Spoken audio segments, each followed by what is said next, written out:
Hello there and good evening, ladies and gentlemen. This is LEAPTRAC getting you a fresh update on our series Kya Hua, or what transpired in the stock markets on Thursday the 13th of November.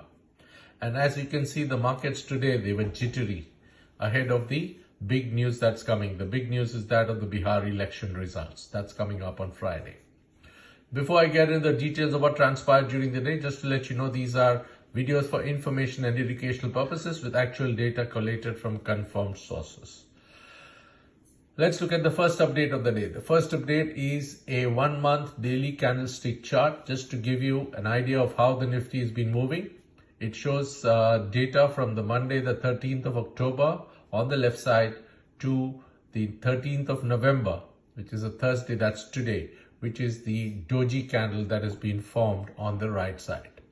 So basically, as you can see, there was an undecided candle formed. The Nifty actually went up, but it could not sustain at the high levels, and therefore it came down. So this is actually a second day when there's a little bit of indecisiveness on the behalf of the Nifty. If you look at the smaller time frame, the Nifty had a shaky start in the morning, but actually for the next 2 hours went up quite well.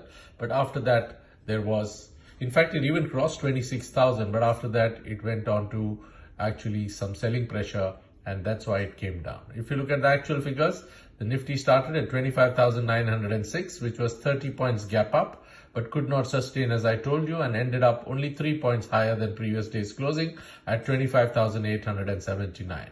However, in between, it was highly volatile, went up to a high of 26,016 and a low of 25,808 with a volatility range of 208 points, which is quite substantial.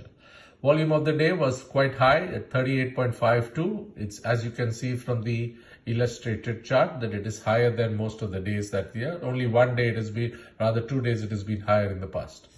If you look at the indices were mixed. Only the Nifty and the Bank Nifty showing positive, but actually it went up and came down. But Nifty, the mid caps and small caps really suffered. And in terms of the indices, all sectoral indices had marginal movements. So therefore, it looks like everybody is on wait and watch mode. So thank you very much for joining in. This is the information I wanted to share with you. I hope this has been helpful to you to take your decisions on the stock market. Please share, subscribe, and write your comments and what else would you like to see in order that for you to make decisions in the stock market. Looking forward to your comments. Bye-bye. Have a good evening.